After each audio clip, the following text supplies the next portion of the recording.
श्री गणेशाय नमः। भक्तजनों, बंधुजनों, आप सभी को करवा चौथ व्रत की हार्दिक शुभकामनाएं। आज हम इस वीडियो में करवा चौथ व्रत की कथा सुनेंगे। कार्तिक मास के कृष्ण पक्ष की चतुर्थी तिथि को करवा चौथ का व्रत रखा जाता है। इस वर्ष 2023 में यह व्रत 1 नवंबर 2023 से दिन बुधवार को रखा जाएगा। सुहागिनें पति के दीर्घ जीवन की कामना हेतु यह व्रत करती हैं। सुहागिनों को इस दिन निर्जला व्रत रखना चाहिए।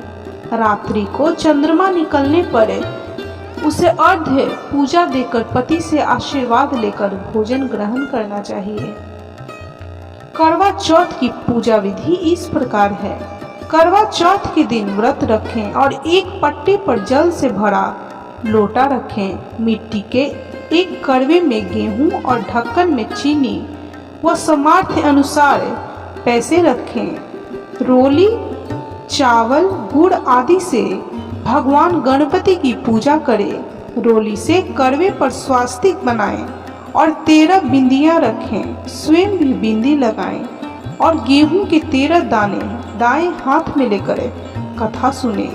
कथा सुनने के बाद अपनी सासू माँ के चरण स्पर्श करें और करवा उन्हें दे दें। पानी का लोटा और गेहूं के दाने अलग रख लें।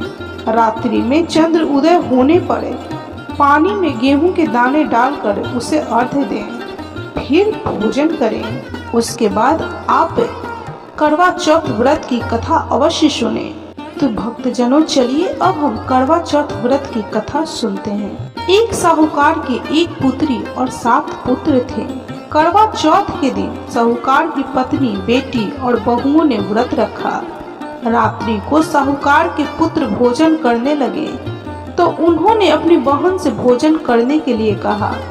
बहन बोली, भाई अभी चंद्रमा नहीं निकला है, उसके निकलने पर मैं अर्घ्य देकर भोजन करूंगी। इस पर भाइयों ने नगर से बाहर जाकर अग्नि जला दी और छलनी ले जाकर उसमें से प्रकाश दिखाते हुए बहन से कहा, बहन चंद्रमा निकल आया है, अर्घ्य देकर भोजन कर लो। बहन अपनी भाभियों को भी बुला लाई कि तुम भी चंद्रमा को अर्घ्य दे लो, किंतु वे अपने पतियों की करतूतों को जानती थीं। उन्होंने कहा, बाई जी अभी चंद्रमा नहीं निकला है, ये सब आपके भाई चालाकी करते हुए अग्नि का प्रकाश छलनी से दिखा रहे हैं।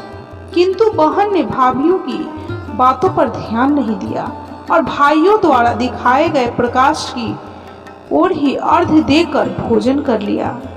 इस प्रकार व्रत भंग होने से भगवान श्री गणेश जी उससे रुष्ट हो गए।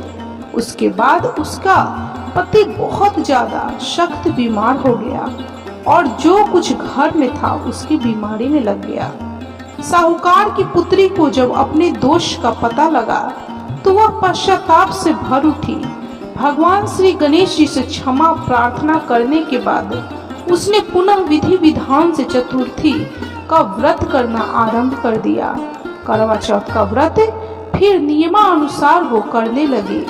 श्रद्धा अनुसार सबका आदर सत्कार करते हुए सबसे आशीर्वाद लेने में ही उसने मन लगा लिया। इस प्रकार उसके श्रद्धा भक्ति सहित कर्म को देखकर भगवान श्री गणेश जी उस पर प्रसन्न हो गए। उन्होंने उसके पति को जीवन दान दे दिया। उसे बीमारी से मुक्त करने के पश्चात धन संपत्ति से युक्त कर दिया। इस प्रकार जो कोई छल कपट से रहित श्रद्धा भक्ति पूर्वक भगवान श्री गणेश की चतुर्थी का व्रत करेगा, इस प्रकार से सुखी होते हुए कष्ट संकटों से मुक्त हो जाएगा। भगवान श्री गणेश उसके जीवन की सभी बाधाओं को, सभी दुखों को दूर कर जन्म जन्मांतर तक के उसको सुख, शांति, वैभव, सौभाग्य, पुत्र पौत्र इत्यादि धन लक्ष्मी प्रदान करेंगे। तो बोलिए सिद्धि विनायक की जय, भगवान श्री गणेश की जय, भगवान भोलेनाथ की जय, माता पार्वती की जय, समस्त देवी देवताओं की जय। भक्तजनों, इस प्रकार करवा चौथ से जुड़ी हुई यह व्रत कथा संपन्न हुई। अब हम इसी वीडियो में करवा चौथ व्रत की दूसरी कथा सुनेंगे। चलिए दूसरी कथा शुरू करते हैं। बोलिए भगवान श्री गणेश की जय। किसी नगर में अपने पुत्र और पुत्रवधू के साथ एक नेत्रहीन बुढ़िया रहती थी।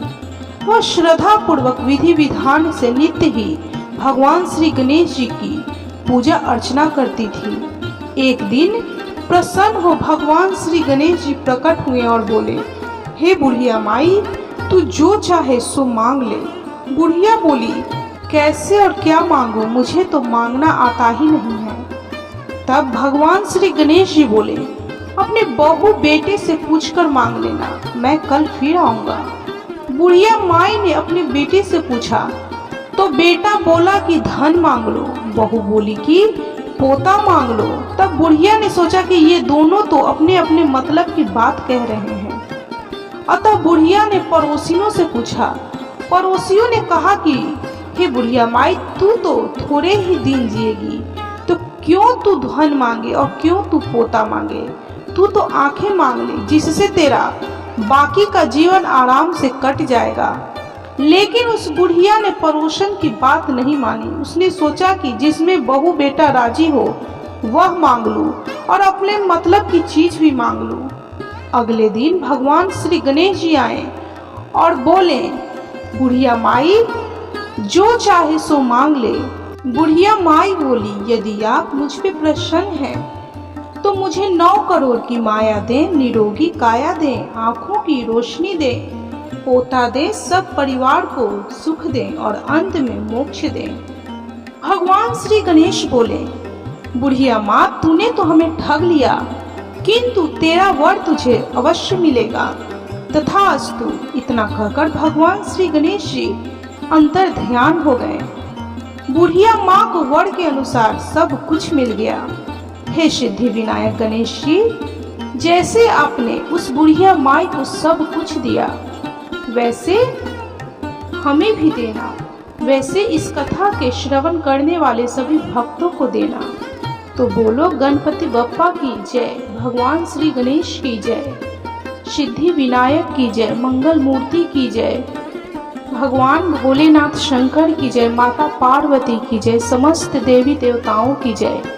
भक्तजनों, बंधुजनों, इस प्रकार करवा चौथ व्रत की यह दोनों कथाएं संपन्न हुई। भक्तजनों, बंधुजनों, आपको यह कथा कैसी लगी कमेंट अवश्य करें। यदि आपको यह कथा अच्छी लगी हो तो प्लीज वीडियो को लाइक कीजिए। चैनल पे यदि नए हैं तो कृपया चैनल को सब्सक्राइब कीजिए, बेल आइकन को प्रेस करना बिल्कुल भी ना भूलें और कमेंट में श्री गणेशाय नमः अवश्य लिखें।